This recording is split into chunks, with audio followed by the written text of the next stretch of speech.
So today I'm going to talk to you about household budgeting. If you're in work, one of the things that you'll need to do now is to be very thoughtful about how you use your money efficiently. And if you've retired, you're probably faced with declining savings rates, limited dividend payments, and possibly the value of your pension has declined as a result of stock market falls. So I'm going to take you through some quick and simple ways to actually get your household budget in shape. So this is pretty easy. What you need to do is not worry about the format, just work out what you like best. So some people like a spreadsheet, other people big lists, some people use notebooks. What you need to do is just find the source documents.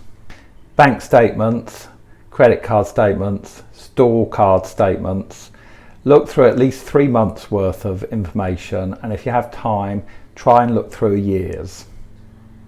So put what you believe to be your typical spendings into different categories. Here is my suggestion.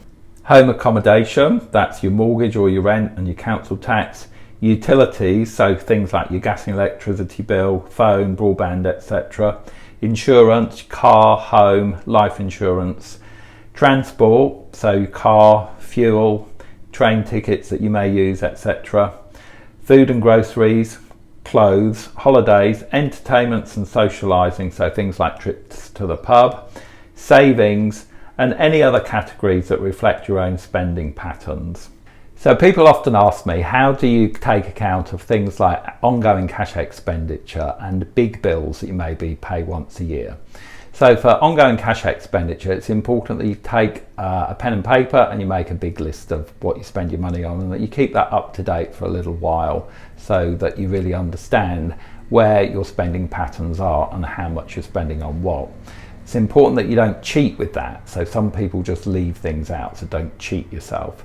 For big bills, one of the things that you should do is really make sure that you divide them by 12 so that you get a monthly amount. And then I always recommend that you round these up to the nearest £5, because that will give you a little bit of wriggle room when you come to think about your budget on an ongoing basis.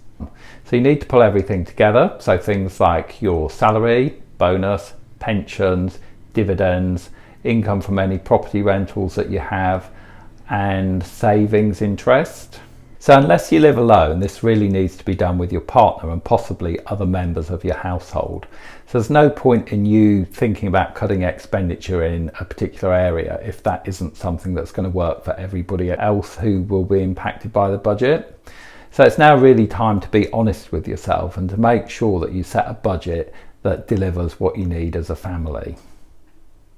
Work out the goal for your budget first. The actual savings you need to make come later. A powerful goal will give you something to aim for and something that you and your partner can align on. Ideally, make your goals SMART: specific, measurable, achievable, realistic, and time-based. So examples of SMART goals could include things like the following. So pay off my £10,000 credit card bill by June 2022. Save £600 for a holiday by May 2021. And start to save £200 to put into my pension by January. Once you're clear about your goal, you can use this to stay focused, and that will help you stick to your new budget. So for things like your gas and electricity, your broadband, your home phone, car insurance, home insurance, those sort of things, use a price comparison service and just get your cheapest deal. And then for other things, just change the choices that you buy when you're making a purchase. So in Sainsbury's today, that was £5.50, but that was only £1.95. Tackle discretionary expenditure. This is often dominated by those things that make life fun. It's important that you agree plan changes to discretionary items with your partner, so it allows you to live in a way that works for everyone. Examples of savings that could be made to discretionary items include reducing the number of times you eat out or drinking less alcohol each week. So the budget will only work if you keep on top of your expenditure. So you need to know how much money you're spending on things and review that against your budget.